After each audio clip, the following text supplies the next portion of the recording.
பயிற்சி 1.4 இரண்டாவது கணக்கு. பின்வரும் கணங்களுக்கு பரிமாற்று பண்புகளை சோதிக்க. P = x such that x ஆனது 2 மற்றும் 7க்கு இடையே உள்ள ஒரு மெய்யெண். மெய்யன்றதுக்கு மெய் அப்படின்ற வார்த்தைக்கு இன்னொரு வார்த்தை நம்ம தமிழ்ல உண்மையதான் இருக்கணும் அப்படின்னு சொன்னா அது பொய்யா இருக்கக்கூடாது. பொய்க்கு இன்னொரு வார்த்தை கணக்கு வார்த்தைக்கு சொல்லும்போது கற்பனைன்னு சொல்லுவாங்க. எதிராக கற்பனை ஏன் அப்படின்னு சொன்னா ஐன்னு ஒரு வார்த்தை, ஐன்னு ஒரு எழுத்து வரும், மைனஸ் நம்பர் எல்லாம் ஸ்கொயர் ரூட்டுக்குள்ள மைனஸ் வரும். இதெல்லாம் மெய்யன் இதெல்லாம் கற்பனை எண்பர்ல செய்யும். இமேஜினரி பார்ட்ஸ் அப்படின்னு சொல்லுவாங்க. 11th 12th நீங்கள் போனீங்கன்னா அதை படிப்பீங்க. ஸோ சின்ன சின்ன இதெல்லாம் தானே வரும்னு தெரிஞ்சிங்கன்னா அந்த கிளாஸ் போகும்போது இதான் வருமா, ஓ இது என்னன்னு தெரிஞ்சு அப்படின்னு சொன்னால் ஈஸியாக இருக்கும். ஐயோ புதுசாக இருக்குன்னா ரொம்ப பயமாக இருக்கும். சரியா? அப்போ மெய்யன் அப்படின்னு சொன்னால் ரியல் நம்பர்ஸ். மெய்யன் என்னது? மெய்யன் எப்படி இருக்குன்னா ப்ளஸ்ல இருக்கும். எதில் இருக்கும்? ப்ளஸ் இருக்கும். எது இருக்கு நடுவில் பாருங்க, இடையே உள்ள மெய்யன். அதுக்கு இன்னொரு பேர் அது முழு எண்ணு சொல்லலாம். இல்லை இயல் எண்களும் முழு எண்களும் எந்த எண்கள் வரும்? மெய்யெண்கள் வரும். சரியா? முழுக்கல்ல மைனஸ் வரும், 0 வரும், பிளஸ் நம்பர் வரும். அந்த பிளஸ் நம்பர்லாம் எதெல்லாம் வந்து சேர்ந்துடும்? மெய்யெண்கள்ல சேரும். ரொம்ப சோகமா சொல்லணும், அப்பதான் நல்லா இருக்கும். மெய்யெண்கள்ல சேரும். 2க்கும் 7க்கும் 2 மற்றும் 7க்கு இடையே உள்ள மெய்யெண்கள். அப்ப 2க்கும் 7க்கும் நடுவுல என்ன நம்பர் இருக்கு சொல்லுங்க பார்க்கலாம். 3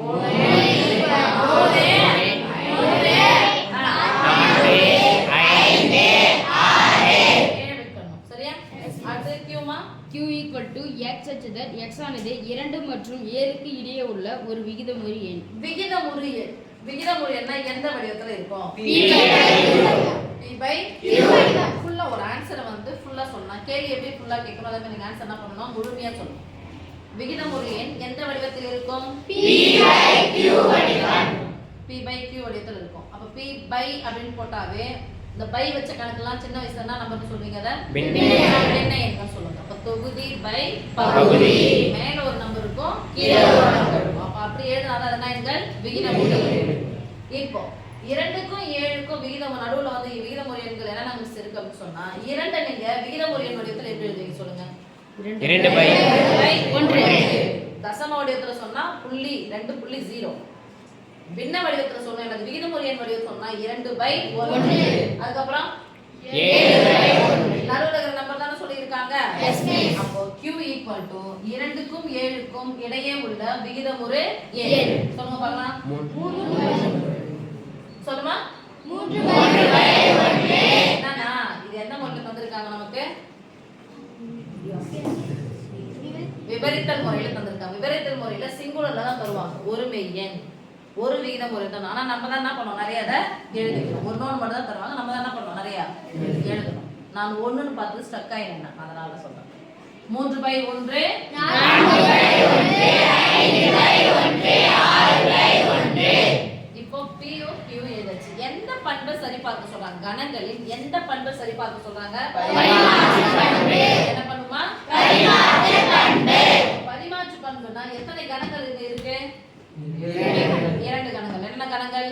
P என்ற கணம், Q என்ற கணம்.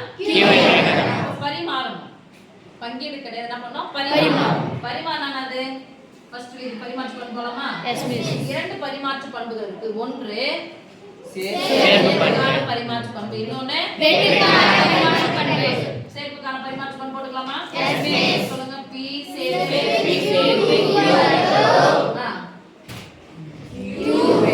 வெட்டா. சரி ஃபர்ஸ்ட் இத கண்டுபிடிச்சலாம். பரிமாற்று பண்பு பரிமாறணும்டா. பரிமாற்று சொல்லுங்க. P சேர்ப்பு Q = P ஐயும் Q ஐயும் சேர்த்துக்கலாமா? S miss. சேர்க்கலாமா வேணாமா? Yes miss. இப்போ 3/1 சரி. ஒண்ணா வேறயா? ஒண்ணுதானே? Yes miss. விகிதமுறு எண் வடிவத்துல எழுதினாலும் இத சுருக்கி எழுதும்போது 3 4 5 கிடைக்கும். போடலாமா? Yes miss. 3 4 5 6. ஓகே. விகிதமுறு எண் வடிவத்துல போடணும்னா விகிதமுறு எண் வடிவத்துல போட்டு தான் என்ன பண்ணிருக்கோம், நம்ம சுருக்கி. ஓகே. அப்ப சொல்லுங்க. P க்கும் Q க்கும் P ஐயும் Q ஐயும் சேர்த்து எழுத போறோம். ஃபர்ஸ்ட் யாரை எழுதணும்? P. 3 4 5 6. யார் கூட சேர்க்கணும்? Q கூட. Q சேர்த்து எழுதணும். 3 எழுதியாச்சு, 4 எழுதியாச்சு, 5 எழுதியாச்சு, 6 எழுதியாச்சு. இப்போ பரிமாற்று பண்ணா இத என்ன பண்ணோம்? பரிமாணம் பார்க்கலாம். Q சேர்ப்பு Q சேர்ப்பு